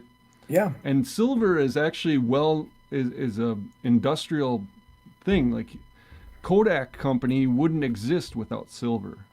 Motion pictures, all of these things won't Right. exist without Silver silver. nitrate. Yeah. Yeah. So they also, in doing that, cornered the media market because they dictate then who gets the silver, who doesn't. And that was smart. I mean, these people are smart, and I don't think they're all doing it of their own accord. I think it's a group behind them, like you say. There's we get these figureheads like Bill Gates and say H.L. Hunt, the richest men of the world, but they're not the richest men in the world. They're just the people that the media say are the richest men in the world, and that they give, are figureheads more or less, and they use them because they're easy to manipulate. It's like a gambler. It's easy to manipulate a gambler because he's always waiting for that next win. they go to the casino thinking, oh, I'm going to make the money. I'm going to do Yeah. it this time. And it's like, no, the house always wins. They always get their 5%. Like, the games are rigged, just Yeah. like football. They rig these things. It's entertainment. They can't, you can't. Well, I go want you after them. at Thanksgiving this year. I want you to bring up the NFL being fixed to your brother. I'd like to hear what he has to say. Yeah. Yeah. I don't know if anybody's done that to him. Yeah. As a brother, I feel like I should do more with my brothers and sisters, and I probably should, but Well, you got so many of them, man. You got wouldn't have so enough many of time. them. How would you be? That's gonna be a full-time every day, job. bi-weekly, I could talk to a new one and just talk to them. Jeez, I mean, in every family where you only have a few siblings. Well, I haven't talked to him in 10 years. We stopped talking over Trump and all that stuff. But you've got so many there. It's amazing that you all are still talking in this age. That's for sure. Yeah, I mean, we we have our issues with each other, and we don't talk over things when we get our hurt feelings. But there's, like I said, you're dealing with people. People are flawed. They're not beyond redemption. There's always someone who can ask you. A penitent sinners are good. It's good. It's good to be sorry for what you do. There's nothing wrong with saying, "Hey, I made a mistake. What I did was wrong. What I did was evil. I need to change, and I'm willing to take the punishment for it. Here, do it. Do it to me. Do what you need to do. But I'm genuinely sorry for what I've done." Humility. And as long as you got that, you can turn things around. That's why I'm hopeful. The next 2 years, the lady asked, and I think it's hopeful. I don't think it's all in how you look at it. If you just getting your information from one source every day, day in and day out, you're gonna have a bleak attitude of things, because that's you dwell on any one thing too much. It's too much. Well, I like your positivity, because it's very hard. I mean, if you listen to me on Rents, I mean, I struggle to be the optimist in the room, because Rents is so black-pilled that it's like I try to be the sunny optimist, and I'm not good in that role. But I like the way you remain upbeat, and you've got a lot of knowledge for someone as young as you are. It's amazing what you know. And you talked about Money Tree Publishing or whatever. Is that did Money they Tree publish? Publishing? Yeah, you can go to moneytreepublishing.com. That's Dave Gahiri's site, and he helps authors that have a revisionist bent to them to get things out there. Who else is going to be doing it? You got to do it yourself. Well, yeah, I mean, I've been fortunate. I have Skyhorse they're going to be publishing my 4th book soon, and I'm very lucky, because they're a division of Simon and Schuster, and I never thought they would publish the likes of me, but they specialize in controversial people. They publish Alex Jones's book. They publish Oliver Stone, Roger Stone, Woody Allen, people like that, the RFK Jr. So I'm grateful to be in that company, but you're right. For the most part, we're limited to a couple publishers that we have. But did they publish? I'm not even going to say the title, because I don't want to get sued. But did they publish the book that was banned on Amazon that Fetzer wrote about Sandy Hook? Yeah, the Sandy Hook book. Yeah. I don't know if they still. I'm pretty sure they still have it. I don't know. You can go online and get a PDF of it. I used to. Jim gave it away at a certain point. Oh yeah, I think I could probably get it if I wanted to. And he does. Stephanie Sledge, who's been on my show several times, who written a lot for Jim Fetzer. She's one of the more underappreciated researchers. She's done great stuff on Sandy Hook. I have her book on that, and she's the foremost researcher on the Gabby Giffords shooting, which was the first one to open my eyes to that and start questioning them all. Yeah. Because that was just very. We've got a few minutes left. What anything that we missed that you want to talk about, and then I want you to give out whatever you links or whatever you want to promote. Yeah, I'll just promote Speak Free Radio for now. SpeakFreeRadio.com. That, because I help out there, because I like what they're doing. David Duke has got a show on there. David Duke, he's on Rents's network. Yeah, and I know. The main reason I started even listening to David Duke was because he's on Rents. My dad was listening to this guy, Dr. Deagle. Do you know Dr. Deagle? I've heard, yeah. Okay, yeah. well, Dr. Bill used to go on with Jeff. and until they had a falling out. But Jeff, then I started listening to Jeff, and because my dad had a subscription to rents.com, and he borrowed me his password.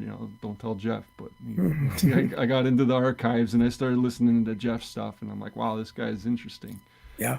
And then I listened to his other network shows. He had Stormfront on there, and which is a little bit more like what Handsome Truth is doing down in Florida, that kind of crowd. Yeah. And then you had Dr. Duke after that. And I was listening to him. The first time I listened to him was him and Gilad Atzmon. Okay? That kind of opened my eyes to the Jewish question that I never really would have done on my own. And so I'm thankful for David Duke and Gilad Atzmon that they were talking at that time, because then it's like, okay, wait, so there's a group that, that go to church, and I hear about these guys, and it's back in the past, but you're telling me that there are people nowadays that are still following that? Because I could say I was kind of naive also, like William Cooper only goes so far before, he wasn't really that way. So, but anyway, I don't want to press it too much. So speakfreeradio.com is what I would say. Go to and check that out, and maybe I'll have a podcast up there someday, or do. I hope so, because you have a lot to say, and you have a lot of knowledge, a lot of great knowledge, and you have a fascinating connection. I mean, it's not everybody is related to somebody in the NFL. That's pretty amazing, and I hope things in my life, just are coincidental. A lot of interesting things have happened in my life that make me think that, hey, I'm unique, and I think God put me here for a reason, and I think I need to just tell people, hey, there's hope for the future. Trust in God. Don't get lonely. Go to church. There are people there. They're not perfect either, but hey, they're people, and loneliness is cured by being with other people. Absolutely. Well, I want to shout out to the chat room here. There's so many people been in there. Deborah Wheeler, of course, Karen Carpenter, White Wolf. Let me see here. And the comment right there about depopulation. And that needs to be broken. Stop using contraceptives. If you're a man and a wife, start having babies. Yes. Start opening yourself especially up white people. Stop. Don't buying be afraid into of the nonsense. poverty. Don't be afraid of poverty. I went to Russia. People live in more poverty there, and they're still living. You can and afford. They're still thriving. You can afford them. Lose hope. William Hale from Australia. RW1. Al Skier 64. Sam's Bodie's Tree. I'll make sure. Chris Buchan, of course, right up his alley today. Douglas Grosh. Tavon Sewell. Your friend Maleficus, Sentius, JT,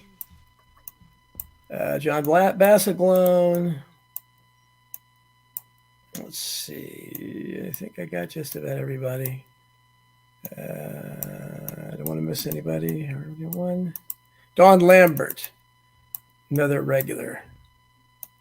Okay, I think we got just about everybody. If I missed you, I'm sorry. Thanks, everybody, for listening. So, Patrick Chanel, great guest. You're a fascinating guy. We'll have to talk again. I really appreciate you coming on the show. Well, thank you very much. Yeah, it'd be my pleasure to come on again. I'd love that. Wonderful. Thank you for the audience and the questions. I love that. Well, I appreciate that. So, thanks, everybody, for listening to I Protest. You won't hear any closing music. I'm ending the stream. We'll talk to you next week, same time, same channel, 5 p.m. Eastern. Take care. Thanks for listening to I Protest.